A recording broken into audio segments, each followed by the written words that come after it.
what I'm going to be talking about today is I'm going to have a midterm exam next Tuesday, and I'll post an announcement on Facebook that the midterm exam will be next Tuesday. And it's going to cover chapters 1, 9, and 10 out of the Bride book, right there. So those are the 3 chapters that I've covered right there.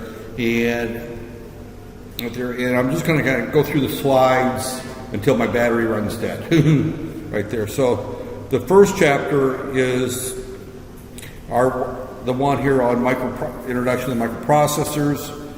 Oh, there's my pen up there. And this chapter, a lot of it was background material. Is not going to necessarily be on the final, but I'm going to point out a few things that I think you should know that there. So, right there. So, introduction, overview of Intel microprocessors, discussion of the history, terms and jargon. Most of that we're going to skip. It doesn't necessarily have to be studied, but a few things up there.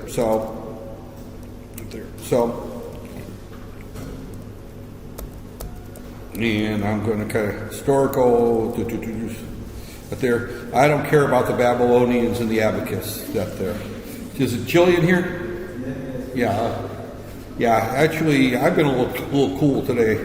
I rode my bike into work and I was almost wishing I put my jacket on. Go ahead and turn it off. By the time we finish class, I'll probably start getting muggy. So go ahead and shut it off. Yeah, just go ahead and turn it off. Right there.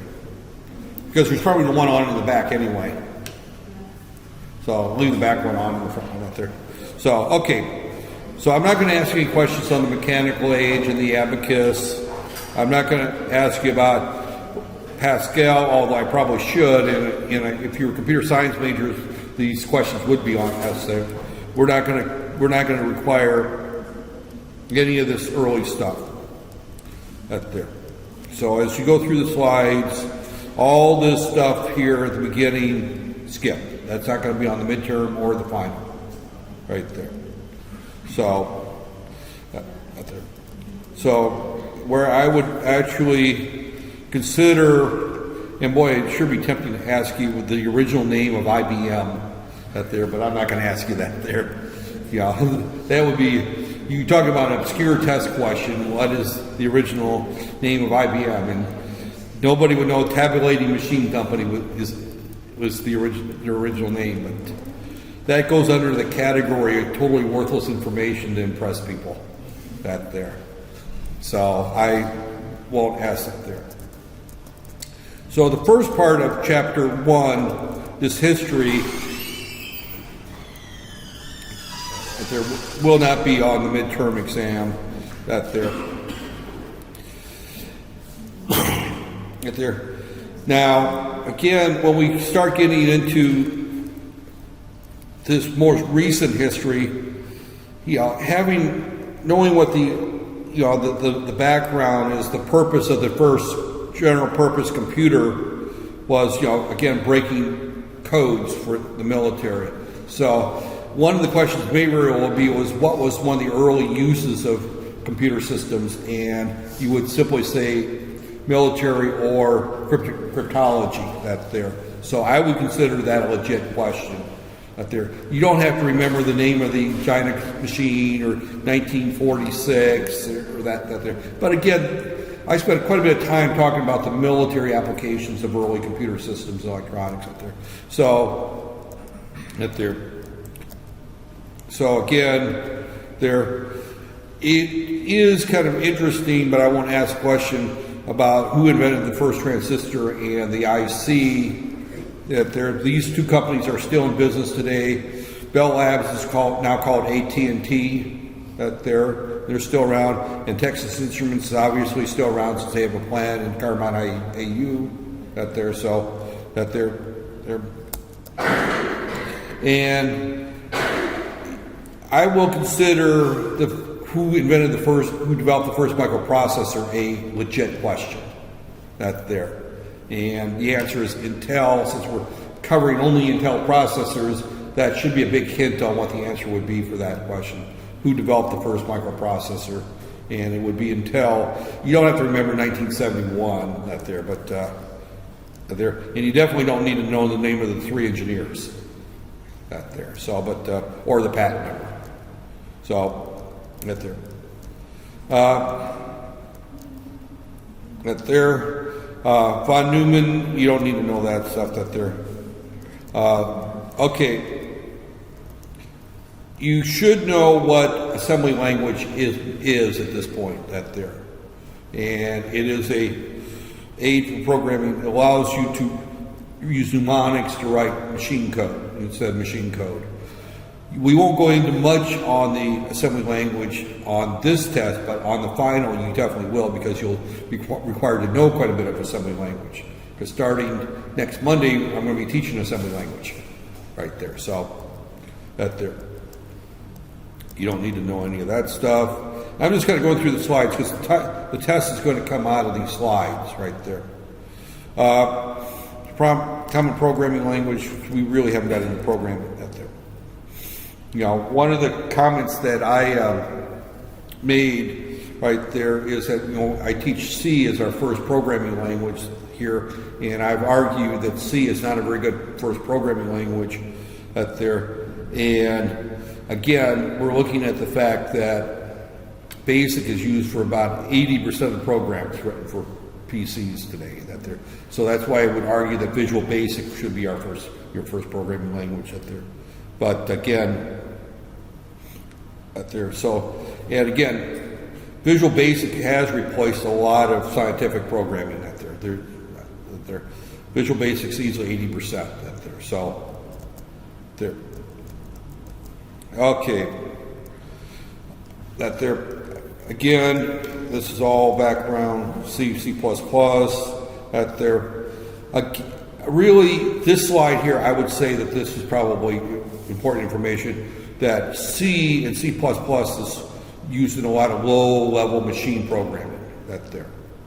You know, just simply at this point, I don't know how I would ask a question on that, but that there, but you should know it that there, and how it shows up as a test question or that there, I'm not sure yet. It may be what language is used for low-level programming besides assembly language or machine code. And C and C++ is actually the first choice of embedded processor programmers right there. Okay, the microprocessor age, you should know 8-bit, 4-bit, and 16-bit microprocessors, this kind of stuff that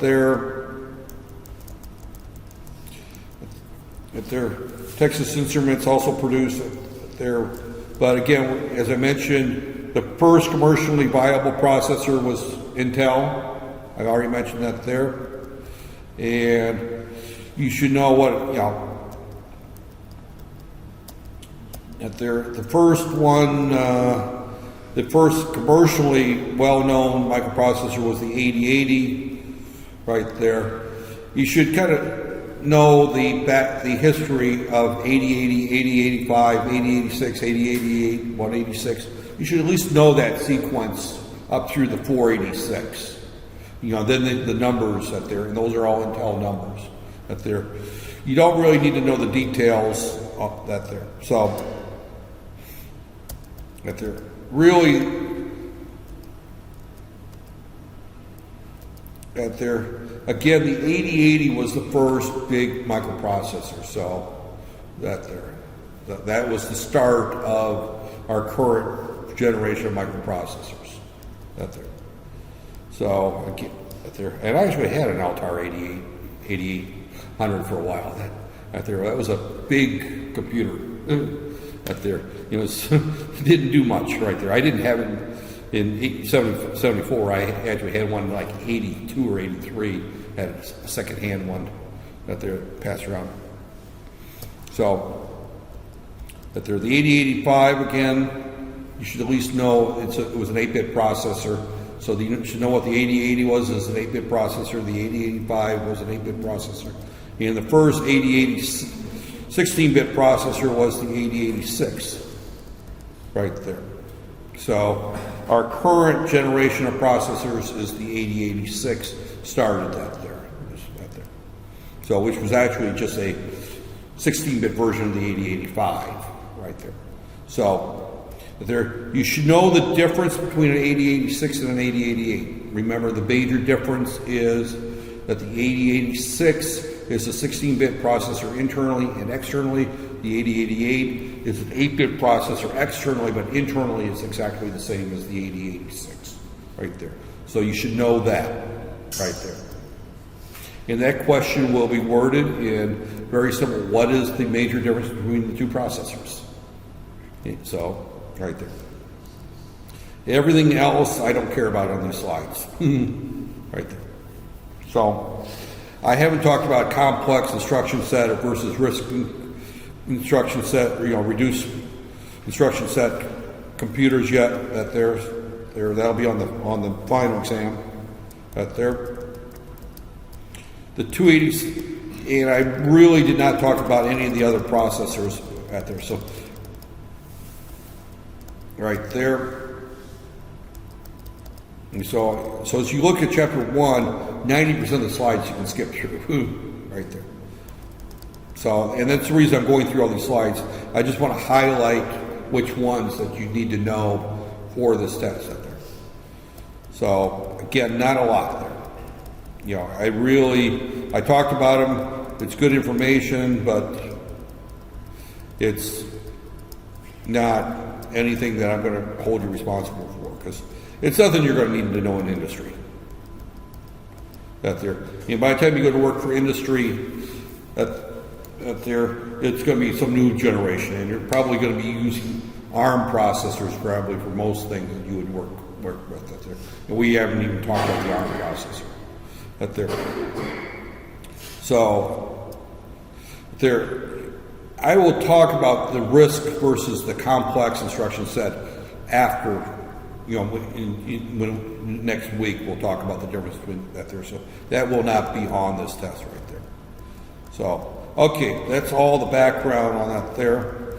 You can see we could go through all these various and again, this goes into stuff that I did not cover, or I covered quickly, so I'm just trying to get through these slides to where the next part of what we would, right there,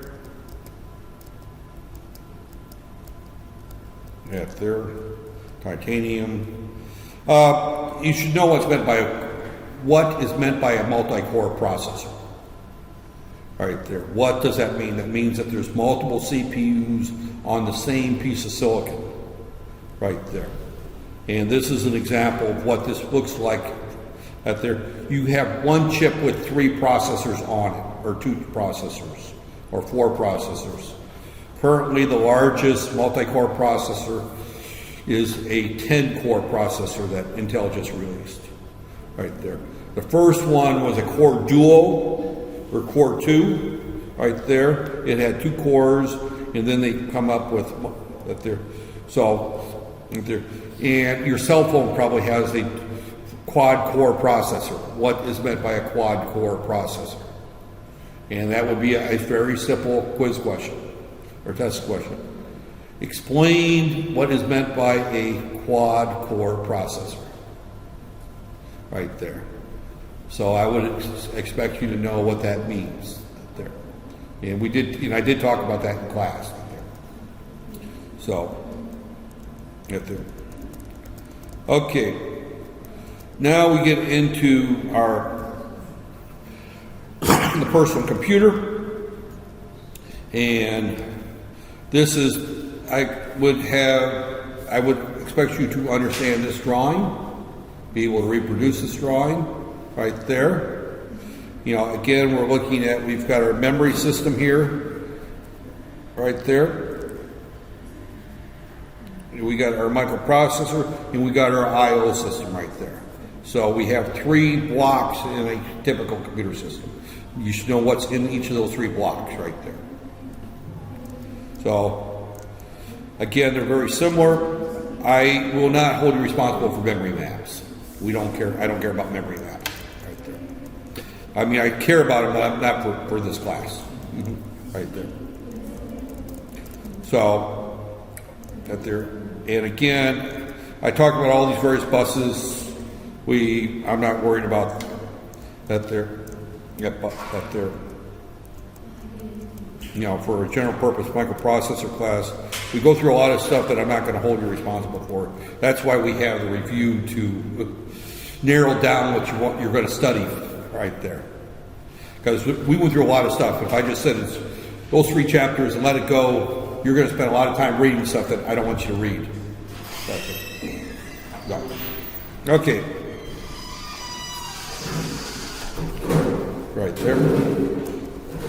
All right, as we go through here, most of the rest of this chapter I didn't really hit, because this is getting into Windows and setting up Windows system area. I don't care about any of that there.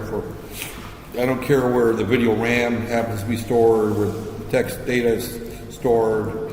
That's getting into Windows specifically, and most of you, if you get into microprocessor, it's going to be in the embedded world, and you're not going to have Windows to worry about that there. So, that there. You should know what the CPU is, obviously, right there. Controlling element, right there. So this slide here, microprocessor, you should know this slide right there.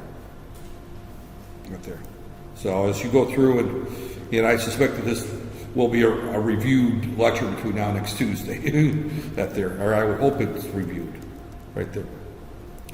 The 3 tasks the processor does, right there. Right there. The power is the ability. So this slide is actually a continuation of this slide right here, and along with that right there. So those 3 slides you really need to know. Because that gets into what is a microprocessor and why is it so powerful? Why do we use it? Right there. That is the heart of that chapter right there. Is these 3 slides right there. So the 3 tasks: data transfers, simple arithmetic logic, and program flows through the decision-making process. That's what the processor does right there. The power is the ability to execute billions of millions of instructions per second. It does very simple things very, very fast right there. And my battery is starting to run down, so I got to hurry. You need to know what the 3 buses are right there. This slide here you need to know right there. Okay, right there. The I/O there, the address bus right there, and a lot of again, these 3 slides are repeated. And I think that's pretty much it. These are repeated again when I went in chapter 10, right there. So chapter 10, not there. Numbering, I think that is good. Numbering system, I'm not going to ask anything on that. Conversions, that we didn't cover any of that in this class. It's digital. I'm trying to go through these slides because I'm running out of time. Right there. You know what? You need to know what ASCII is and BCD. You need to know at least what, you don't need to work with them, at least know the terms. Right there. Right there. So BCD, okay, you need it right there. And that's all going through the various formats. Right there. Okay. Now let's go through here and file open. Hopefully, I got time to get through these slides before I run out of battery here. It says my battery life is, it says 47 minutes. I don't believe that. It goes by quicker than that. I'm going to rush. I'm going to rush. Simply because once this battery goes dead, this computer just shuts down and I got to go upstairs, I can plug it in, and then it'll recover, the recording is saved, so that's the important thing. All right, chapter 9 is an important chapter, and that's probably going to be about 30% to 40% of the midterm exam right there. For those who just walked in, there's a midterm exam on Tuesday, so I'll be here on time, otherwise at the end of the 2 hours I cut you off that there, so that's one of those days you want to be on time is on Tuesday. That there. So, okay. Right there. So again, we're going to be looking at the pins of the 8086 and the 8088, right there. Don't worry about the clock generator. So that there. Don't worry about the wait states, right there. Don't worry about minimum operation. So in this chapter, really what you need to concentrate on is the pins of the processor and what they do, right there. The bus difference is the only major difference between the two processors. I mentioned that in the last chapter. What is the difference between the 8086 and the 8088? Right there. So the bus width is the only major difference. This shows our pin out. Right there. I didn't go into a lot of the power supplies. I mean, you should be aware that it's a 5-volt processor. Right there. That there should be aware that it uses standard TTL 5 volts, because that's going to change next week when we get into the 8051, because those are 3.3 volt processors. So we will highlight that difference. So you should be aware of what is the voltage requirement, and it's 5 volts plus or minus 10%. Don't worry so much about the current requirements at 360 milliamps, because we don't use that particular processor anymore. The temperature, I spent a lot of time talking about temperature ranges, but I won't get into that there. You should know what is meant by fan in and fan out, even though I'm not on those slides up there, right there. So, right there, they talk about the 10 load limit that there for fan out before you have to add a buffer, right there. So I covered some that there. So I talked about multiplexing. You need to know what multiplexing is, right there. And you need to know all these slides on these pin connections. I'm going through them, but you need to know them, right there. You need to know what all the pins do that I'm pointing out. And AD0 through AD15 and the ALE, of course, are there. VCC and ground, you need to know what it does, right there. I'm not too worried about the status bits, but the address bits, I went through that there. Read notch, you need to know that one. You need to know the interrupt request and the non-maskable interrupt request. You need to know what those pins are for. Right there, these, right there. We have not talked about what happens during an interrupt yet, but you need to at least be aware that the request an interrupt and the difference that a non-maskable interrupt is an interrupt that we cannot mask in software, right there. The interrupt request we can, right there, and some things happen we haven't talked about, right there. You need to know what the reset pin does and the clock pin and why we need a clock pin, right there. VCC and ground. Don't worry about the min-max pin, VE. The IO memory not pin, you need to know what that pin does. And don't ask me why they reverse that. That is another difference between the two processors, but it's not a major difference, right there. The write not pin, the interrupt acknowledge pin, you need to know what it does. So I'm going through this quickly, but notice that I'm highlighting which pins you need to know, right there. And you may want to go through and listen to the recording and kind of write them down, because those are the ones you need to know. The ALE you definitely need to know, along with the direction data transmit receive, because that tells what direction the data bus is operating at, right there. The hold pin I didn't cover. SS0 we didn't cover. Status bits. The lock we didn't cover. The Q status bit. The clock generator chip we skipped completely, because I said that most processors have the clock generator built into them. That there. And we will get a lot more into the clock when we look at the 8051, because that one has a clock that there. So I'm skipping this chip here. So just skip this chip. Section 9.3, bus buffering and latching. That section is just, I can skip going through it because you need to know everything in this section. Right there. Right there. So go through and that there, and there's the three buses, the demultiplexing, how multiplexing works. I went through this diagram. I mentioned that it's a lot clearer in the textbook, right there. And let's go through the instructions, what happens during the the address latching. This again goes through the same thing here, this diagram. Right there, I went through that in great detail. Right there, the buffered system, adding the buffers, right there. So I went through that there. As I said, I could skip through this here because everything in that section is open game. Right there. I spent a lot of time in that section, probably a third of the time at least. that there. So the timing, I didn't get into great detail on that. I did talk about how many clock cycles there are in a bus cycle and what happens in each clock cycle right there. And the one thing that was missing on here is that the ALE line, I did add that to this right here. ALE and my pen that there. So you go through your notes and look at what happens when the ALE goes high, and it goes high during the first bus cycle right there. And it goes low.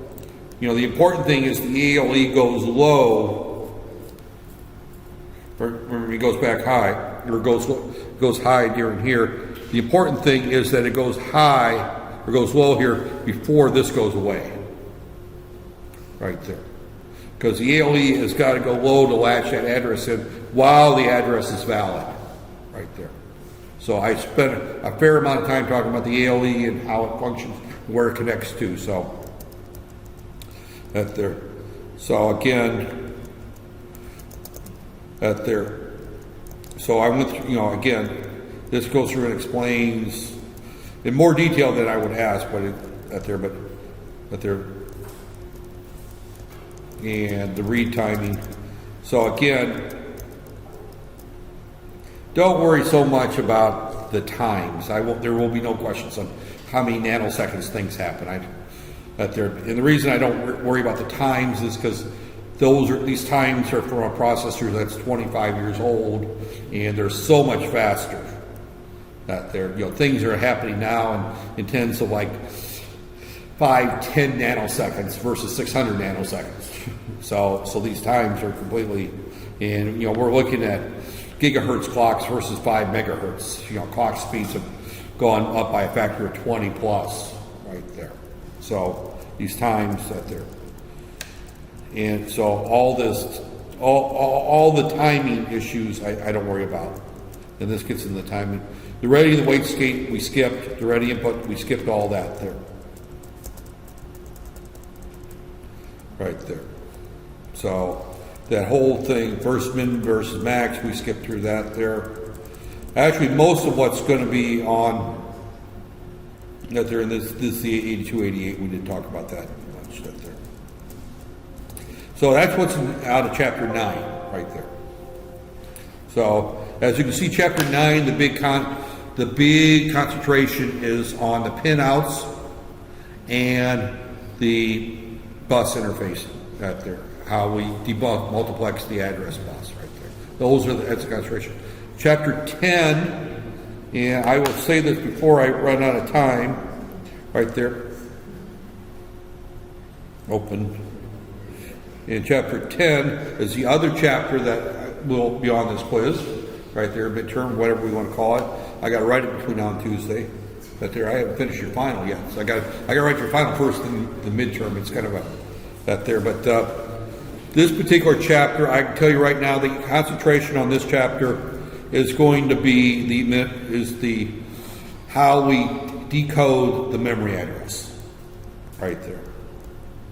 So, and we're going to use the 138 to do that there, and I can narrow this down to three particular areas. One is you should know the basic pinouts of a memory chip, how to identify the number of address lines, number of data lines, and tell me what type of chip it is. So again that there, this just goes through it. I covered this in the class right there. Again, we look at the chip selects on the chip right there. You need to know what those are. So, and again, the chip enable, chip select, or select lines right there. And then we also have to have the output enable NOT line, which may or may not be on every memory chip. Is that there? So, but you should know the various pin outs of the memory chips right there. And again, you should know the difference between ROM and EEPROM and programmable read-only memory, which is the OTP, I call it the one-time programmable. You should know the various types of ROM right there. Right there. And then, of course, flash memory right there.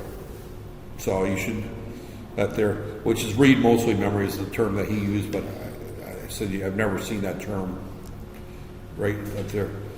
And I've never heard, yeah, I remember hearing the non-volatile RAM terminology for a short while. It went away there. So again, they're electronically erasable, but requires more time to erase than normal RAM right there. So the big difference between flash and RAM is that flash memory is much, much slower, where RAM is much, much faster.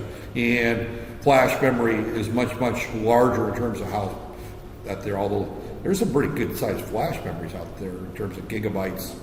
You know, I think there's a 256 gig memory card out now, right there. So I haven't seen anything bigger than that there. So, and I spent some time talking about digital cameras being what drove flash memory technology, right there. And that goes along with the processor was driven a lot by military applications and cryptology applications. Flash memory technology was driven by digital cameras for the most part, right there. So again, there you'll see some chips. This is the wrong chip for this particular slide. The top of the slide says 2716, but the slide shows a 4016 right there. So I will put the right chip down for what the question is right there. So, you know, and I did go through the right ones up there. I did not talk, I don't recall, didn't talk about timing on the memory that there. I totally left all that discussion off.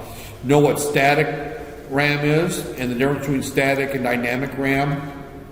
You do not need to worry about how you refresh, but you need to be aware that dynamic RAM needs refreshing. Static RAM does not need refreshing, right there. Static RAM is faster, but is larger and uses more power, right there. Most computer systems use far more dynamic RAM than they do static RAM simply because of the amount of memory that you can get on it there. So again, you know, the basic pinouts of the static RAM. The dynamic RAM, I really didn't get much into the pinouts simply because those required the refresh there. And I didn't talk about the refresh right there. So again, but you need to know what dynamic RAM is and the fact that it needs refreshing right there. And I didn't really spend much time talking about all the various memory modules right there. Okay, the next thing I talked about was the memory addressing scheme. This is one that just uses a big NAND gate. I talked about that there. This happens to put everything on F, and right there, and then A0311 right there. This puts this at the top of memory right there. So I went through a particular circuit, an example of that, and why that slide is up there. This is our 138 pinout right there. You should at least be aware of what the 138 looks like. Again, this does not match that. This says the pinout for a 168 DIMM, but this is actually the pinout for a 13074 LS 138 right there. And you need to know this chip. You do need to know the 74 LS 138 and what it is out there. And it's got 3 enable pin inputs right there. All 3 have to be active for this chip to be selected. And then we got 3 select lines there, and they're of the order CBA. C is the most significant bit, and this will tell which one of these is going to be active whenever this chip is selected right there. And this is the backbone of our memory decoding circuit right there. So you definitely cannot get by without knowing this chip right there. Right there. And again, these slides are mucked up not there, because this actually starts the discussion on the memory decoding, but keep in mind that the 138 pinouts are before that. And it's actually easier to read in the textbook right there. So, and you should have access to the textbooks. I passed that out earlier, right? Everyone's got access to the textbook, okay. So, why we decode memory, right there, that's a good question. Why do we need a memory decoder? Right there. Right there, so, and if you, right there, without an address decoder, only one memory device can be connected, which would make it virtually useless. I hit on that there.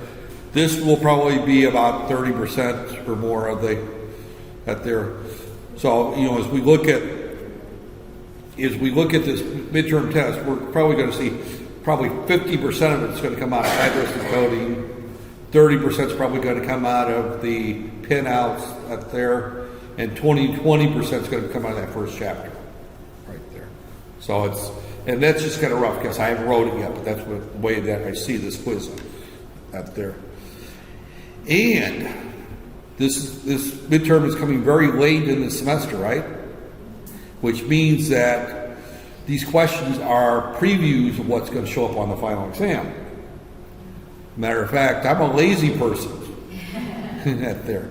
And being a lazy person means that I will probably reuse 2/3 of the midterm and change a couple of things on the final exam.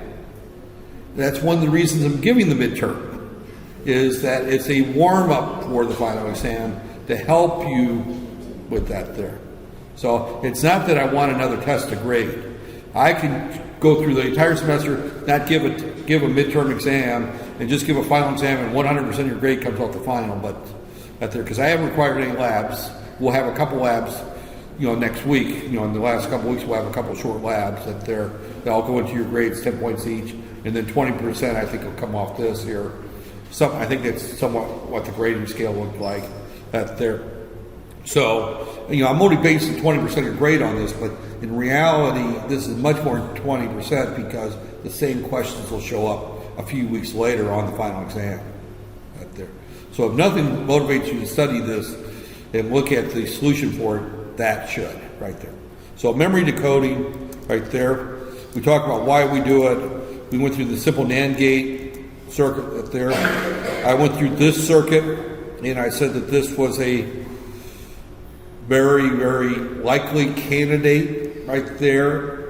And this would probably be, I'd almost say a problem like this could be 25% of the midterm and probably even 25% of the final exam. Right, that there. So you need to be able, and I mentioned that I can play games with this here, I can play games with this here, right there, in order to move these addresses here. These addresses are based on this connection right here. And if I start putting bubbles here, I'm going to change these addresses right there. So that is going to be the key right there. So, and see, this goes through the 138. Actually, no, this says 138, but this is actually a 139. So it's just that these slides are somewhat screwed up. Yeah, there's a better term than there, because I don't know. I mean, I look at this, and this is a dual 4-to-1 decoder, and a 138 is a 3-to-1. So this has got 2 selection lines and 4 outputs right there, and there's 2 of these set there. The 138 is a 3-to-8 decoder. So I look at this slide that there, you know, forget everything else. This does not match this right here. So look at the textbook. The textbook is correct right there. And I think that is, and this gets into more examples, and these examples are nasty right there, as you can see. If you look at some of these examples are more complex than the one that, and okay, I did not run out of battery. I did not run out of battery. Where's my battery at?